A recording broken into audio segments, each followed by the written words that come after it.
Alright guys, 15.3 prep. It's kind of similar to what we've seen in the past with the wall balls, double unders, and muscle ups, except we kind of reversed them.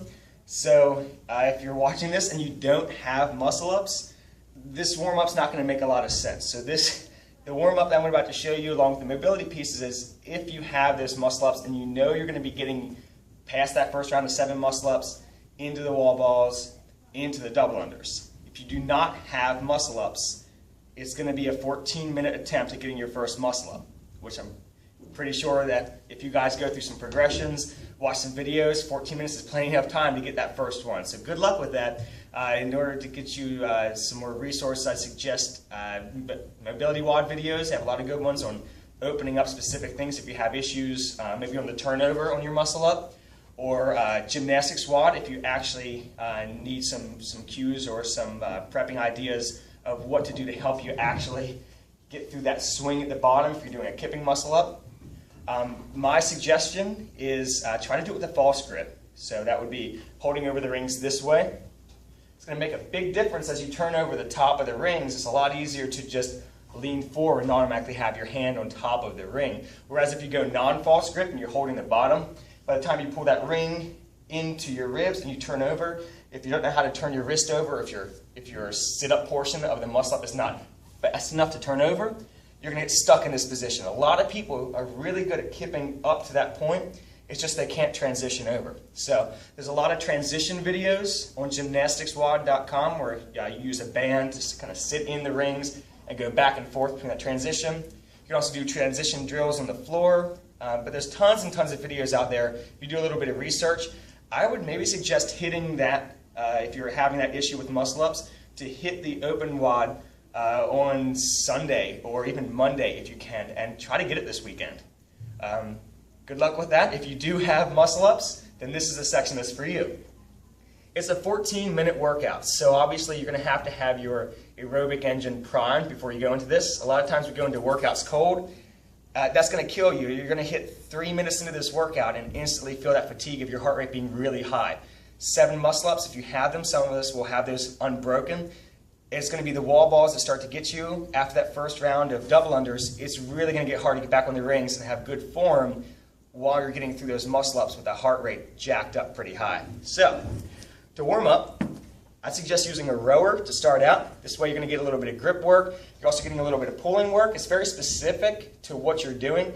You could also run if you have an Aerodyne bike, or even jump rope. I would hold off on doing too much jump rope beforehand just because you don't want to tax out your calves too much before you get into it, or your grip. So 5 minutes of easy rowing, so don't go crazy on it. Just keep going with that motion. It's going to help warm up your shoulders as well as your hips. Then 30 seconds on, you can see those 30 seconds on, 30 seconds off for 5 rounds.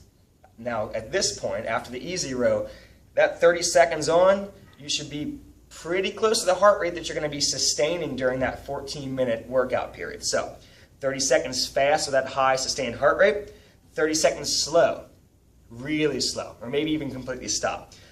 Just 5 rounds of that. You can do more if you feel comfortable with it. I just don't want to gas yourself out before you start the workout. After that, hop off the rower, 3 to 5 minutes of double under practice. Using maybe sets of 20, 25. I'm assuming if you have muscle ups, you probably have double unders, but I mean, maybe you're a gymnast who hasn't jumped rope before and you don't have double unders. At this point, this will be you practicing to get those double unders so you can get into the second round of more muscle ups. So 3 to 5 minutes of double under practice, work some singles. Just try to get on a rhythm so you know how you're going to be feeling after your heart rate's up a little bit when you get into those double unders. Then, on to the actual mobility prep section of it. I like to start out with spine first, so I'm going to take the same Dynamax ball that you used during the workout. We're going to open up T-spine and shoulders using this ball today. So I'm going to sit right in front of it, middle of my shoulder blades on top of it, glute bridge so that I have a good spine position. So no overextending here. Keep that butt up. Reach back. Exhale. Huge reach. And then relax. So I'm pulling my shoulders back. Relaxing. Don't push your head forward. Pull your shoulders back. Big reach up. Maybe hands out a little wider like you might be on the rings if you have a big kip. And then move up. Find another spot. Same thing. Tight belly. Reach back. Now, if you're the type of person who on your muscle ups, you have a big kick through and you really need to open that shoulder up, you may need to scoot all the way up near your butt, keep it tight here, and actually spend some time way back there if that's what your kip looks like. I prefer a smaller kip. It'll save your shoulders. Small kip and pseudo false grip. So instead of false grip or non-false grip, just get your knuckles a little bit over the rings. It's going to really help you out to save your shoulders some. It just depends on how your grip is with that one. So 2-3 minutes on top of the ball, opening up your shoulders and your back. Then we're going to open up your shoulders for not only the top position of that muscle up, but the bottom position. A lot of people turn over to the rings, shoulders forward. You're not going to be able to support yourself in that position. You have to get back here. So I'm going to start out with a sink stretch. Grab onto, you can put a bar up in a rack if you don't have a ballet bar like we do. Pulling my shoulders back, walking forward. From here, belly tight, head forward. Sit down to a squat. Hold it here, and back up. The whole time I'm trying to maintain that external rotation of my shoulder. Shoulders back, and down. I can play around with a couple positions. I can maybe even go elbows bent and down. That may open up your chest some. I prefer to keep arms straight and try to get a lot of stretch in that front of your shoulder, that anterior shoulder, while your arm's back in that extension position. So, shoulders back, sit down. Play around with that, maybe 2-3 minutes. Then 2 minutes each side. It's a banded bully stretch that we did for the last vlog where we had that PVC pipe coming in. But now we're going to make it look like a muscle up.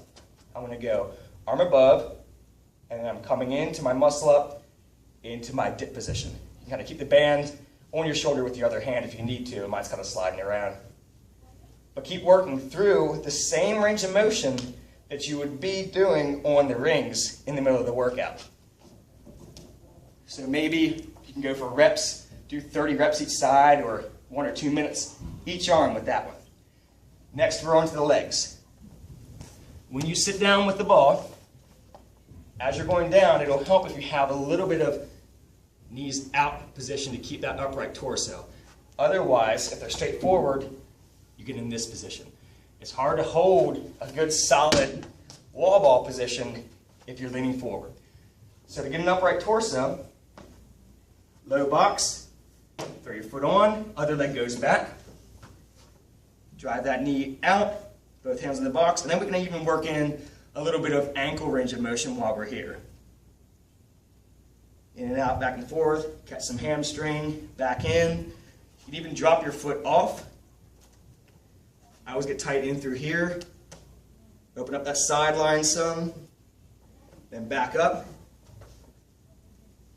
3 minutes each side. You can even use a band to pull your leg out. That'll make a big difference too.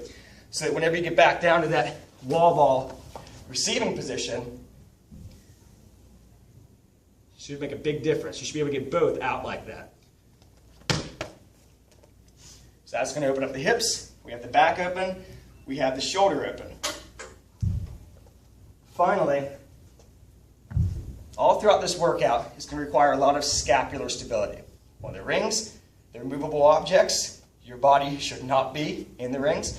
So you need to be able to lock that scapula down at any range of motion during that movement. So to do that, there's a couple prep things for you. Start out in a push-up position. Abs tight, butt tight, hollow body position, shoulder blades together, and then push them away. 10 to 15 reps there. Then same position as you would for the bottom of that dip. Just do it on a box. Feet forward. You can bend your knees here. You don't want a big load, just a little bit so you can get that shoulder shrug and then push down. There's that same feeling you'll get when you're at the top of that dip position on the rings. And then last one, you want to be able to hold that ball as it's coming off of that 10-foot target, to be able to hold it tight so you don't end up losing it. For that, either kettlebells or a light bar, overhead, belly tight, reach up, shrug down. Reach up, shrug down. 10 to 15 reps here. So if you have that warm up on the rower along with the double unders, then do all of this stuff. All of this stuff here should take you 15-20 minutes. That's plenty of time to recover from the high heart rate you may have gotten on the rower. After that, last piece I would give you, warm up with a heavier front squat. Maybe 115, 135 for the guys, maybe 85, 95 for girls.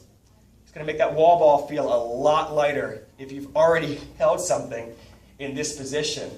You go to grab a 20 or 14 pound ball, it's going to feel like nothing. So hit that aerobic warm up, hit all those mobility pieces I showed you. Remember, it's 2 minutes minimum for each one. If you have something that's a little tighter, spend more time on that. Maybe a heavy front squat. Practice things a couple times. Practice your double unders. Practice your muscle ups. Chalk up a little bit and get ready to hit it. Good luck, guys.